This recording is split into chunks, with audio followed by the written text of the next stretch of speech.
Hey everybody, welcome to Q&A. So recently I received a question from Marcelo about career planning. So in this video, we're going to talk about what is career planning, and I'm going to give you some pretty solid advice that if you follow this advice, I personally guarantee that every single person watching this video will be president of the United States. But seriously, this is actually a pretty huge topic, and I wanted to do a couple of videos on this, starting with this, and I wanted to dispel a few of the things that I consider to be bad advice, which is quite prominent on the internet when it comes to career planning. So in this video, I'm going to lay down basically three facts or three principles that are just my opinion based on my observations and my own career, and hopefully this will be of some use to you. Now, as I was saying, a lot of advice I've seen on this, I think is pretty poor. I think is highly flawed. And it almost makes me feel like a high school guidance counselor giving people advice about what careers they'd be suited to. I find in my experience, these people do a phenomenally bad job. At least they did for me. The one I had was worse than useless in the sense that not only could they not tell me anything, but they actually fed me misinformation that did a little bit of harm. And it took me a little while to realize this and overcome it.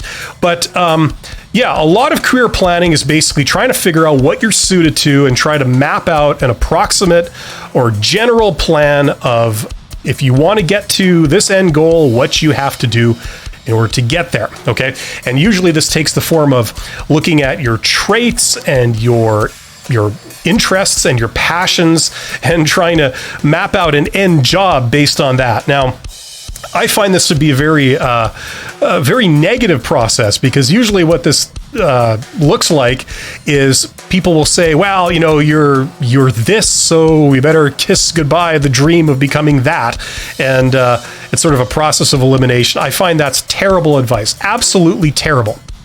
For example, you know, what I've heard is people saying things like, well, you know, you're an introvert, so that means you will be no good as a salesperson. So you better wave goodbye to your dream of becoming a salesperson, because introverts can't be salespeople. Yeah, that's completely false. Not only have I observed introverts that are salespeople, but I've observed introverts that do a hell of a better job than extroverts at a certain type of sales, and they excel at it, and they're perfectly suited to it. Specifically, if you want more sort of backup on this, I'm talking about a situation where you had a team of inside salespeople working in an industrial sales type position, where these people are pretty much order takers.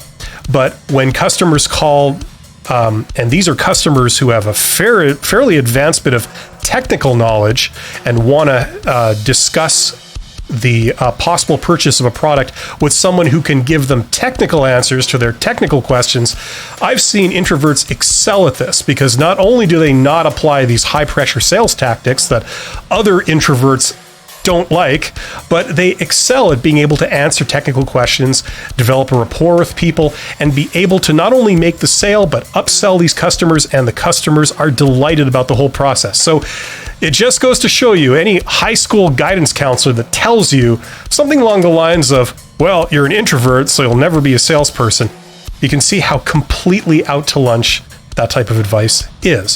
So, okay, number one, the first principle that I wanted to explore with you guys today was, first of all, the business environment, as indeed the world, is constantly changing, okay? There are opportunities and there are developments that are going to happen 1 year from now, 5 years from now, 15 years from now, that are unpredictable. You will never be able to anticipate these because they just happen, okay? This is the nature of the world. And what that means is that there's going to be new jobs created. There's going to be a demand for people with certain skills and certain knowledge and abilities that you can't predict. Either you're not aware of them right now and they do exist, or they don't exist yet and they will in a very short time. This is called change, and it's not something to be feared, it's something to be embraced. And throughout my career, this has not only happened to me, I've also observed this happen to a lot of colleagues of mine and people I've worked with. This is just how it goes for most people. So being able to really plan out your career, especially if you've got long time frames involved, like 10 years, 20 years, that's kind of a foolhardy endeavor because there's going to be a lot of developments along the way, things you won't be able to anticipate. So I just want to throw that out. Instead of mapping out a job as an end destination for your career plan, it should be more of an exploration, in my opinion, of more of the breakdown of traits of that job. For example, instead of saying, I want to be a firefighter, you could say, well, I know that I really enjoy working with people, okay? Working with people and helping people makes me feel good. So I would be happy if there's that aspect to what I do. Then I also like technical things. I'm good at technical things, a technical type job where you have to be trained and you have to really know things on the tip of your mind. I'm good with that. I can handle it and I enjoy that. It gives me a sense of self-worth and capability. Also, I would like to work in a physical type job where I have to be physically active in order to do my job. I can do it. I enjoy that type of work. So instead of saying firefighter, you can break it down into those particular elements, and you would be surprised how the one job firefighter turns into a whole kaleidoscope of different things you do that you would excel at, that you would enjoy, that pay well, but you just aren't aware of the specific job, or that job doesn't exist. So these are some of the elements to career planning, but you have to embrace change. You have to get used to the idea that having a very detailed 20-year plan is, in my opinion, not really the way to go, because there's going to be all kinds of opportunities and developments. And if you ignore those along the way because they're not part of the plan, that can be some real missed opportunities. Okay, second point I'd like to make here that might be of use to you. If it's hard to give general advice because some people have a 5-year plan and know what they're doing. Other people are going to have a 20-year plan and have no clue what they're going to be doing. But if you want to get an idea of the specific skills, experience, education, and traits you might need to do a certain thing to see if you're suited to do it, a great tool, like I always talk about, is to get on LinkedIn, okay? And go and set the search function to a particular city or region where you're interested in working. And then within that region, do a search for people who are in the roles that you're interested in, okay? So if you're interested in being, I don't know, a firefighter or a divisional vice president of operations, whatever you're interested in, whatever industry, okay, do a people search on LinkedIn, look up that particular job title, and then start looking at the profiles of the people that are currently in that job. See what they have, see what type of education they have, see what experiences they have, see what their career has been like, because you're essentially looking at their resume. And this should give you a general idea of some of the things that you would need. Okay. Now, looking at 1 or 2 profiles, that's pretty much useless. Looking at 50 such profiles, that's more useful because you'll notice trends. And if every single one of those people has 20 years experience in a certain thing, then chances are you would probably need that also. Okay. So it gives you an idea of what you're up against. And then that helps you focus on what are the things that you might want to acquire in order to attain that end goal. Now, there are certain things that are not going to be on there that are very important, okay?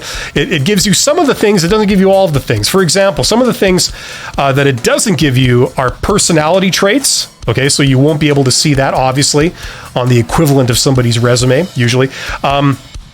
Any personal opinions they have or political opinions they have, things that might have influenced their career, that might have played some role in them taking the path that they did, that will not be on there. Okay, so that's something that you might want to do research into and look into, and informational interviews are a great way of doing that. Factionalism, that's something that's huge, especially when you're talking about larger organizations. If you have an ambition to work in a larger organization, like a global multinational that has, over 10,000 employees, Factionalism might have been a factor in people's careers. So if you don't know what that is, that's kind of like where you have sort of an organization of people, and maybe there are sort of roughly two groups. People that believe one philosophy or opinion on the role of the organization. Another group that believes a different they have either a different opinion or a different approach to the role of that organization. And let's say one group, they rise throughout the ranks because they are favored by the boss, whereas the other group just kind of disappears. Those people leave the organization. And perhaps the person you're looking up on LinkedIn, perhaps they were one of those people that moved up because they had the right attitude, the right beliefs, the right approach. And when I say right, I mean it was the approach and beliefs that were in favor by the boss, maybe, that decided who to appoint to higher positions. And that person you're looking up was maybe part of that. So that's a missing factor. That's something you're not going to see in LinkedIn, but this is something you can do research on if you are into that. Also, you will not know what opportunities this person took advantage of or opened up before them. Like, for example, let's say there was a succession planning thing and their boss just happened to retire. When they were hired, their immediate boss was near retirement, and 2 years later, their boss retired and this person got promoted. Maybe that happened twice to them. So within 4 or 5 years, they jumped up 2 levels, just being at the right place at the right time. That kind of stuff will not be in someone's LinkedIn profile. But a lot of other things that you can prepare for are. So that's a good place to start, okay? The third thing I want to say, the third kind of principle here, is that some people, they choose a very specific career, and other people choose a very general career. And what I mean by that is that, let's say you had the ambition to be a cancer researcher. Okay. Now, I don't know much about cancer research, but I believe it's one of those very specific type of occupations where chances are, unless you live in like a really big city, you will not be able to find a job in cancer research in your hometown. Okay. My understanding is that they only hire people to engage in that type of activity in very specific places, in very large centers around the world. So the odds are that if you follow the educational path and get the qualifications and you enjoy it and you have what it takes, in order to find a job in that field, you might have to travel halfway around the world in order to do this. Okay, that's very important, because you have to ask yourself that if you really want to do that, and say you have a large family that all live in your hometown, would you be willing to leave your entire family to go and make your life, make your career in a new city or a new country? That's a big factor. You know, a lot of people, they complete the education and then they're not willing to do that.